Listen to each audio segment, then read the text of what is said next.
Bonjour, bienvenue à tous. Nous voulions parler aujourd'hui de gestion de parc. Pour ce faire, nous avons invité M. Roger Constantin. Bonjour Roger. Bonjour Michel. Oui, je rappelle que Roger est fondateur de Service Conseil RC avec une longue expérience en gestion de parc.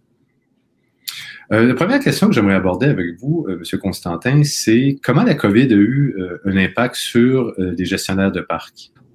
Quand on regarde un peu la pandémie puis le COVID qui est arrivé malheureusement sur l'ensemble du monde, il a fallu un peu repenser un peu le modèle. Quand on parle de modèle, bien évidemment, il peut être de deux natures, tout dépendant du type d'organisation dans laquelle on évolue. On peut penser qu'au niveau des véhicules, des entreprises qui ont des ateliers internes de mécanique versus des entreprises qui ont des ateliers internes de mécanique.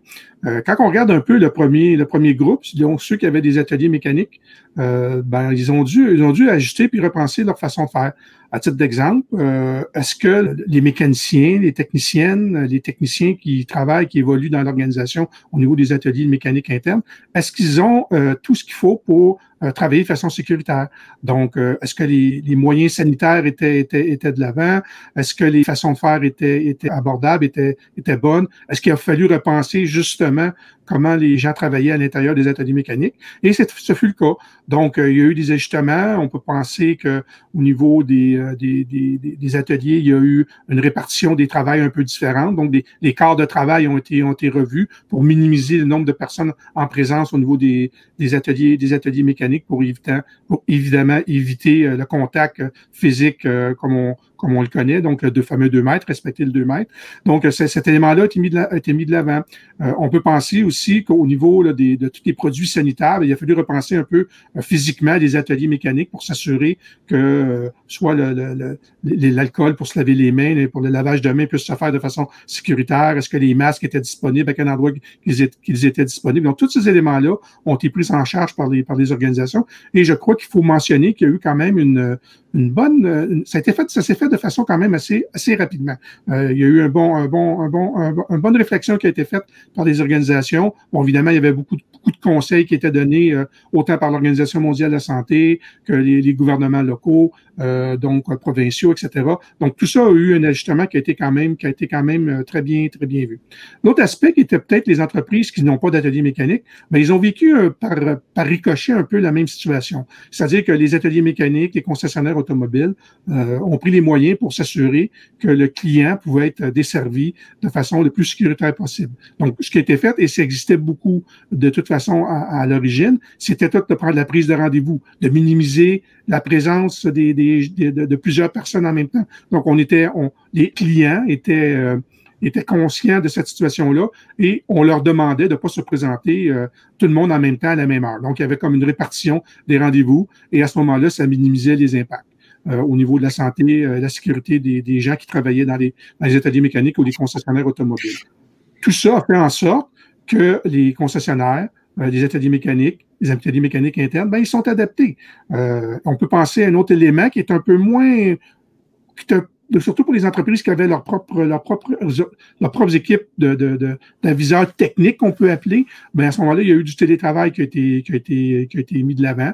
On peut penser que ces réflexions-là avaient peut-être été faites dans le passé, puis il y avait toutes sortes de contraintes technologiques qui pouvaient exister, mais ça a permis à vitesse grand V de s'assurer et de voir et de confirmer que le télétravail était possible. Donc, il y a certaines entreprises qui l'ont fait. Donc, leurs aviseurs techniques étaient à la maison, ils suivaient de l'aspect planification, les rendez-vous, la planification des entretiens, des réparations, des appels sur la route. Tout ça a été mis en place assez rapidement, puis il y a eu quand même une bonne prise en charge des entreprises. Le dernier élément que je pourrais peut-être mentionner au niveau de la COVID, c'est tout l'aspect du véhicule lui-même. Quand on regarde le véhicule, on se rend compte évidemment que les véhicules est un endroit potentiellement dangereux, si on peut dire, ou pour la COVID, parce que l'espace est quand même assez restreint. Mais dans l'ensemble, quand on regarde ça, ça dépendait toujours du modèle d'opération, évidemment, des organisations. Les entreprises dont le véhicule est assigné à une seule personne et unique et même personne, bien évidemment, ça minimise les impacts.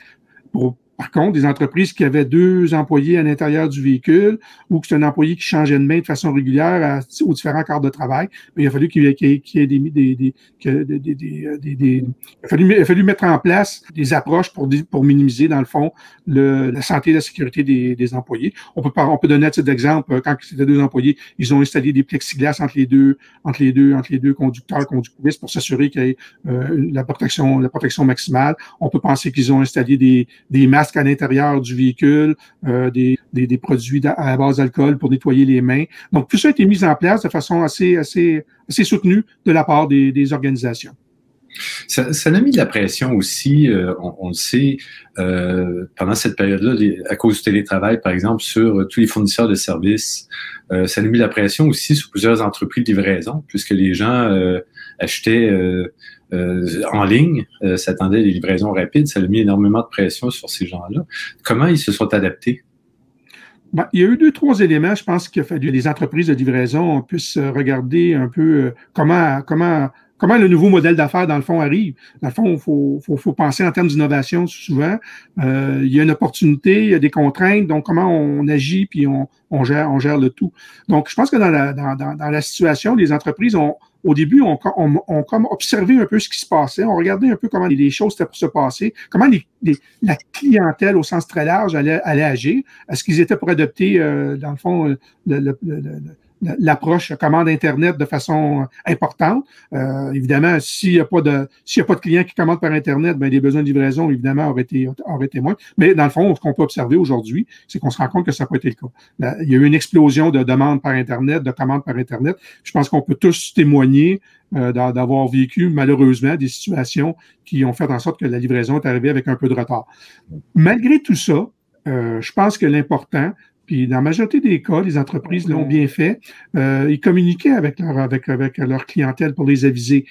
Si c'était un besoin urgent, d'une livraison urgente, ben ils s'adaptaient en conséquence pour s'assurer que le produit arrive le plus rapidement possible. Si ce n'était pas urgent, ben à ce moment-là, il y avait moyen peut-être de reporter la livraison. Personnellement, j'ai vécu une situation où ça a quasiment pris 6 mois avant que je reçoive les produits que j'avais commandés, mais il n'y avait pas d'urgence de les recevoir, donc j'étais pas stressé. Et l'entreprise m'a tenu au courant. Elle m'informait régulièrement, bon, voici la situation, notre usine a été fermée aux États-Unis, donc on ne peut pas à ce moment-là penser à livrer vos produits en temps, donc il va y avoir un délai, mais dans mon contexte à moi, dans l'approche que j'étais, il n'y avait pas d'urgence de livrer. Finalement, les produits sont arrivés en temps pour mes besoins, puis j'étais bien content. L'autre élément que les entreprises qu'on fait, puis si on a un peu un œil averti, puis probablement même à la limite, si on observait un peu ce qui se passait, on a pu se rendre compte que souvent, les entreprises de livraison de marchandises ont fait appel à de la sous-traitance ou ils ont tout simplement augmenté leur nombre de véhicules en prenant des fois peut-être des plus petits véhicules. Et c'était un peu facile à observer. Quand une compagnie de transport arrivait chez vous, sonnait à la porte et se lançait et se poussait rapidement entre guillemets, de votre porte pour ne pas se trouver en face de COVID potentiel. Mais à ce moment-là, on voyait bien que souvent, c'était pas un véhicule de ces compagnies-là. C'est un véhicule qui était non identifié. Donc, les entreprises de livraison ont adopté cette stratégie-là pour s'assurer, dans le fond, de livrer le maximum de produits. Puis, on regarde au niveau de Post Canada. Post Canada a fait quand même un bon effort, même s'il y a eu des petites lacunes. Ils ont quand même fait un effort important en essayant de minimiser l'impact pour la clientèle, faisant faire du TS à leurs employés, la livraison des fins de semaine. J'ai vu des colis arriver le samedi, dimanche, alors qu'avec Post Canada, auparavant, c'était limité en semaine. Donc, tous ces éléments-là ont été considérés, ont été pris en charge pour s'assurer que, dans le fond, les entreprises puissent s'adapter puis répondre, dans le fond, aux besoins de leur clientèle. Il y a eu une adaptation très rapide des parcs face aux défis là, de la pandémie. J'aimerais vous aborder l'aspect un peu plus technique des outils de télématique qui vont peut-être permettre justement aux gestionnaires d'analyser maintenant que ça semble vouloir se calmer un peu, leurs véritables besoins au niveau des véhicules qu'ils utilisent pour offrir des services ou livrer des marchandises. Ben, vous savez que la télématique, pour beaucoup de gestionnaires de parcs, c'est pas de la nouveauté en tant que telle. Ça fait déjà plusieurs années que les entreprises, en tout cas, beaucoup d'entreprises ont de la télématique à bord de leur véhicule. Ce qui a changé au fil des années, c'est un peu toute évidemment, la connaissance a fait en sorte que les entreprises ont amélioré leur utilisation de cette télématique-là. Mais effectivement, un des points fondamentaux et importants de la télématique, et quand je l'enseigne à l'école de technologie supérieure, je parle beaucoup à mes étudiantes en leur disant, ben tout ça va servir à faire ce qu'on appelle le bon dimensionnement. En bon français, le right sizing. Donc, ça permet, c'est un intrant dans la détermination, dans le fond, du véhicule. Donc, son utilisation, c'est quoi son pourcentage d'utilisation? Donc, un taux d'utilisation on pourrait le traduire ainsi. Et à ce moment-là, ça va permettre de voir les véhicules, comment ils sont utilisés, à quelle fréquence ils sont utilisés, à quel moment de la journée qu'ils sont utilisés, à quelle journée qu'ils sont utilisés. Y a-t-il des cycles? C'est-tu un cycle qui est redondant, qui se répète de façon régulière. Et il faut le regarder souvent, le bon dimensionnement, il faut le regarder sur quand même une période minimale d'une année. Parce que souvent, une année n'est pas le reflet de la réalité. Et la mise en garde que je pourrais faire peut-être aujourd'hui au niveau des gestionnaires de parcs, c'est de s'assurer d'avoir au moins le minimum d'une année, peut-être même 2 ans, de comparer. Si on a les données de l'année dernière, exemple, de 2020, de 2019 avec 2020, si on peut les comparer, bien à ce moment-là, on va être en mesure de voir les écarts qui pourraient y avoir. Donc, tout ça fait en sorte que les entreprises ont pris en charge la télématique. Ça leur permet d'avoir cette information-là. Ça leur permet de déterminer de façon précise le besoin des véhicules. Et à ce moment-là, est-ce que j'ai assez de véhicules? Est-ce que j'en ai pas assez? À quel moment de la journée j'en ai besoin? À quel moment du mois j'en ai besoin? À quel moment de l'année j'en ai besoin? Donc, il faut regarder tout ça de façon très, très, très précise et minutieuse pour s'assurer que les décisions et les choix qu'on va faire vont permettre d'avoir le bon nombre de véhicules dans notre parc de véhicules. Et c'est un défi constant le bon dimensionnement, particulièrement à cause qu'il y a souvent tout un facteur humain qui rentre en ligne de compte. Le facteur humain étant, c'est quoi? Étant, dans le fond, les besoins des gens d'opération qui vont manifester de façon assez importante. Ben moi, j'ai un besoin d'opération. J'ai besoin de véhicules pour fonctionner. Donc là, et leur mission à ces gens-là, évidemment, c'est de desservir l'entreprise, desservir la clientèle. Donc, souvent, ce qui va se passer, c'est qu'ils vont se préoccuper un petit peu moins du nombre de véhicules. Et à ce moment-là, ça prend une bonne discussion entre les gestionnaires du parc et les gens d'opération pour s'assurer que tout le monde se comprenne bien. Puis, c'est quoi l'objectif final, dans le fond, d'avoir un bon dimensionnement? C'est de s'assurer que les gens d'opération puissent effectuer le travail de façon requis en fonction de leur mission. Oui. Parce que, bon, ça se planifie d'avance, évidemment. On l'a vécu pendant la pandémie. Il y avait une certaine rareté ou un certain retard de livraison. Donc, une bonne analyse là, du nombre de véhicules, des dimensions de véhicules, des équipements nécessaires aussi, souvent spécialisés dans certains types de véhicules, pour qu'on se fasse une bonne tête puis qu'on puisse vraiment faire un plan d'acquisition au besoin. De prévoir d'avance, de planifier tout de suite les acquisitions pour pas se trouver des dépourvus quand le besoin va se faire ressentir. Absolument. Et souvent, les organisations vont faire une planification sur quelques années des remplacements. Donc, ça va leur permettre d'avoir une vue sur deux, trois éléments. Évidemment, sur le besoin des véhicules, combien j'ai de besoin de véhicules. Exemple, les stratégies de l'organisation font en sorte qu'il va y avoir une augmentation des activités de l'entreprise dans un domaine particulier. On s'étend dans un nouveau territoire, donc on a besoin de plus de véhicules pour desservir ce territoire-là. Donc, en lien avec ce qui peut être prévu au niveau là, de l'organisation, c'est un élément qu'on va considérer, qu'on va regarder. Donc, à ce moment-là, ça permet de voir sur quelques années, c'est quoi mes besoins en termes de véhicules. L'autre élément qui est aussi fort important, c'est tout le côté cycle de vie des véhicules au point de vue financier. Donc, ça permet à ce moment-là de s'assurer que les fonds nécessaires pour opérer ces véhicules-là, ces véhicules additionnels qui sont requis, ben qu'on a les budgets pour autant le budget d'immobilisation, autant les budgets d'opération pour ces véhicules-là. Opération, évidemment, on sait tous qu'un véhicule a besoin d'entretien, a besoin de carburant. Donc, à ce moment-là, c'est important de l'avoir prévu. Et quand c'est pas prévu, ben ça amène un choc des fois dans les organisations Et à ce moment-là, il y a un questionnement qui est fait au niveau des gens de parc de véhicules. Comment ça se fait que j'ai une augmentation importante de mes coûts d'opération au niveau du parc de véhicules? Oui, mais si on a augmenté de 50 véhicules dans la dernière année ou dans les 2 dernières années, c'est tout à fait normal qu'il y ait une augmentation des coûts. Donc, cet élément-là, la télématique permet d'aller tirer, dans le fond, d'aller puiser, dans le fond, les données pour permettre, dans le fond, aux organisations, surtout les gestionnaires de parcs, de tirer le meilleur profit, dans le fond, de leur parc de véhicules et de l'optimiser. Il y aura toujours un peu de résistance qu'on va sentir au niveau des opérations, comme je le disais un petit peu plus tôt, mais il faut savoir le gérer, cette résistance-là, et l'expliquer que c'est pour le besoin d'opération et non pas de contrainte d'opération. Mais peut-être que ça amène une réflexion au niveau opérationnel pour se dire, est-ce que je peux opérer différemment? Est-ce que je peux travailler de façon différente avec le même nombre de véhicules sans l'augmenter, mais est-ce que je suis capable de le faire? Et ça, c'est un peu l'organisation. Le gestionnaire de parc va amener la discussion. Et là, évidemment, c'est une discussion qui va devenir probablement plus au niveau organisationnel, dépendant du type d'organisation qu'on est. Quand on est une entreprise qui font de la livraison de véhicules, la livraison de marchandises, à ce moment-là, ces gens, leur core business, on peut l'appeler ainsi, mais c'est la livraison de marchandises. Donc, le véhicule est l'outil pour les livrer. Alors que dans certaines autres organisations, le véhicule, c'est un outil. C'est simplement un outil qui permet aux gestionnaires et à l'organisation d'accomplir, dans le fond, les activités qui sont déterminées ou qui sont faites par l'organisation. Fait que j'en conclus que la télématique, c'est un outil utile, d'autant plus que on se cachera pas qu'on a vécu une année atypique où, pour des gestionnaires, de retrouver leur repère est peut-être un peu plus complexe. C'est pas une planification normale là, basée sur l'année précédente, parce que là, vraiment, elle était hors de l'ordinaire. Ce que je voudrais juste ajouter, c'est que, comme vous l'avez dit, je pense que c'est important de faire attention à l'analyse des données qu'on va faire cette année.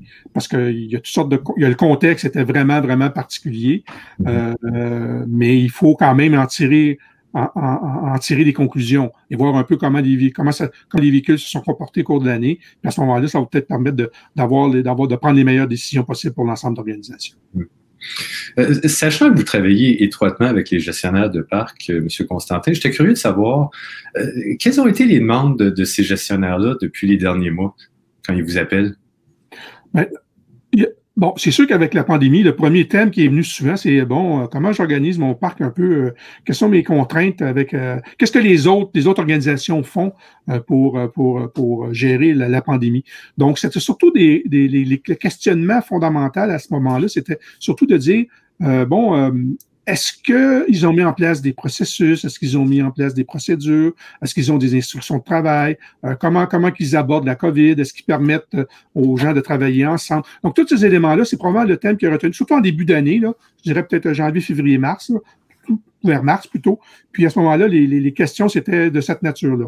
Et de ça, j'ai senti qu'il y avait comme un questionnement sur ce qu'on vient un peu de parler, dans le fond, c'est tout le côté bon dimensionnement, cycle de vie, tous ces éléments-là. Comment je peux m'assurer que j'en ai pour mon argent, dans le fond, avec mon parc de véhicules? Dans le fond, on sait tous que c'est l'argent qui est fondamental, qui est un des éléments cruciaux pour gérer un parc de véhicules, comme n'importe quel autre type de gestion. Mais dans ce contexte-là, les gens me demandaient, est-ce que je peux comment je peux tirer au maximum de mes véhicules que je pourrais appeler aujourd'hui, qu'on devrait peut-être appeler des actifs véhiculaires, et à ce moment-là, comment je les gère? Donc, avec un cycle de vie économique. Donc, on a parlé beaucoup de cycle de vie économique, et là, il y a tout le phénomène qui prend beaucoup d'ampleur depuis les derniers mois, tout le côté électrification des transports, particulièrement au Québec, mais pas seulement au Québec, à travers le monde, à travers l'Amérique du Nord. En tout cas, on entend beaucoup parler. Et là, il y a un peu sans dire de préoccupation, mais il y a beaucoup d'éléments encore qui manquent peut-être un peu de réponse. Fondamentalement, ce qui est à regarder quand on regarde l'analyse de cycle de vie, mais il faut regarder, dans le fond, la production du véhicule lui-même. À quel endroit que le véhicule est produit, comment il est produit. Quand on parle de véhicules, exemple, des véhicules électriques et des nouveaux véhicules aussi de plus en plus, il y a beaucoup de matériaux rares qu'on trouve. Les matériaux rares, ben, c'est tout le fameux lithium, puis tout le reste, le cobalt, il y en a une série. Là. Je ne ferai pas la nomenclature exhaustive maintenant, mais ces éléments-là font en sorte qu'il y a une demande accrue pour ces matériaux-là. Mais pour exploiter ces matériaux-là, il y a des façons de faire. Est-ce que ces façons de faire-là sont applicables dans un domaine au niveau des mines, exemple? Comment ils exploitent, dans le fond, ces produits-là? Comment ils sont extraits? Est-ce qu'ils sont bien extraits? Est-ce que l'environnement est tenu compte? Ça, c'est la partie plus véhicule. Mais il y a aussi toute la production de l'énergie elle-même. L'énergie qui est utilisée, si elle produit, l'énergie est produite au départ avec du charbon, exemple, ce qui est de moins en moins le cas, mais exemple, si c'est du charbon, ben à ce moment-là, il y a des enjeux de GES à ce niveau-là. Donc, il faut regarder l'ensemble de la production des GES. On parle d'utilisation. Ça, aujourd'hui, je pense que c'est assez maîtrisé. On est capable d'avoir une bonne compréhension de ce que c'est l'utilisation. Donc, c'est les coûts d'entretien, c'est l'amortissement, ça va être le côté carburant. Et il y a la disposition du véhicule. Il y a différentes composantes maintenant dans les véhicules. On parle des véhicules électriques. Tout affiliable des batteries qui sont des batteries au lithium. Donc, comment on va les recycler, comment on va les réutiliser dans le modèle de cycle de vie complet. Donc, tout ça fait en sorte que c'est ce genre de questionnement-là que les gestionnaires ont approché, dans le fond, dans les derniers mois. Mais je pense que ça nécessite une bonne analyse des besoins des parcs, parce qu'il y a des solutions ici au Québec. Là, je pense que la question d'électricité propre est réglée en bonne partie. Mais ensuite, c'est un calcul financier. C'est de dire, OK, est-ce que pour moi, le choix électrique pour une partie de mon parc pourrait être quelque chose de viable économiquement? Mais vous voyez, il y a 2 ans, j'avais fait une analyse. J'avais regardé un peu pour un client le pourcentage de pénétration des véhicules avec carburant alternatif qu'on va nommer. Évidemment, on parlait beaucoup évidemment des véhicules électriques. Et ça a été, en faisant cette analyse-là, le constat que j'ai fait il y a 2 ans, et la COVID n'a probablement pas changé beaucoup la donne pour le moment, ben, on était quand même encore en bas de 10% pour les parcs de véhicules. Même 5, 6, 7%, on se trouvait au niveau des véhicules. Donc, tout ça m'amène à dire que le modèle que l'on connaît actuellement ne répond peut-être pas aux besoins des gestionnaires de parcs. Et il faut penser l'améliorer. Et je pense qu'en regardant l'ensemble, la totalité des intrants dans le véhicule va démontrer ces faits-là.